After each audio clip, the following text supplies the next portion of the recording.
Daniel Padilla isiniwalat ang katotohanan sa kanilang relasyon ni Casey Concepcion. Well, sa umpisa ay sobrang takot na takot ang milyon-milyon ng mga tagahanga ng Katniel Love Team dahil nga naman marami ang nagsasabi na talagang tuluyan ng naghiwalay si Catherine Bernardo at Daniel Padilla.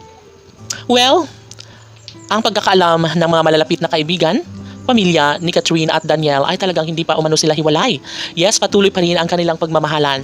At isa na rito ang pag-amin ni Daniel Padilla na talagang sila at sila pa rin ng kasintahan ang nag-iisang prinsesa sa buhay ni DJ na si Catherine Bernardo.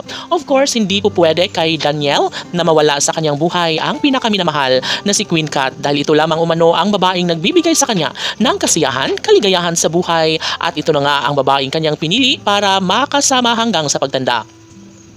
Sadyang marami lamang ang mga isyong na dumarating sa kanilang relasyon at hindi ito may iwasan saan pa ni Daniel Padilla.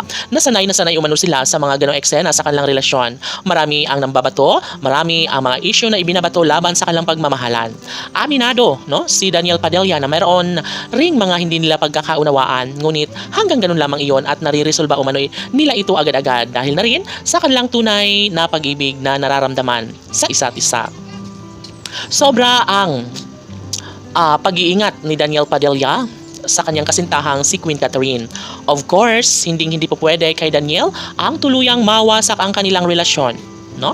Dahil lamang sa ganung mga dahilan ay hindi po pwede para kay Daniel ang wakasan ang kanilang tunay at wagas na pagmamahalan.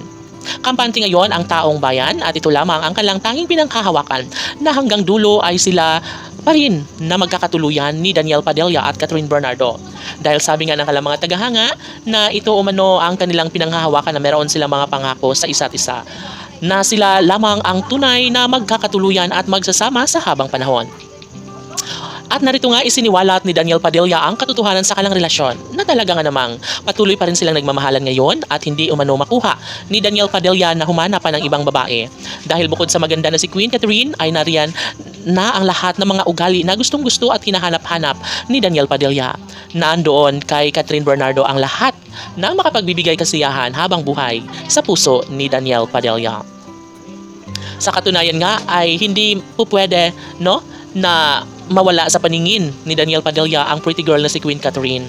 Dahil sa totoo lang ay gustong-gusto nang magpakasal na lang si Daniel kay Catherine, no? Syempre, hindi pa umano tama. Wala pa sa panahon at inaasahan ng lahat na darating din ang tamang pagkakataon na makapagdesisyon si Catherine at Daniel para sa tunay nilang pagkakatuluyan at pagsasama sa habang panahon. Alam natin na hindi po pwede para kay Daniel ang tuluyang biguin ang kanilang mga taga-subaybay, kaya si Daniel ay para lamang kay Catherine. Laban!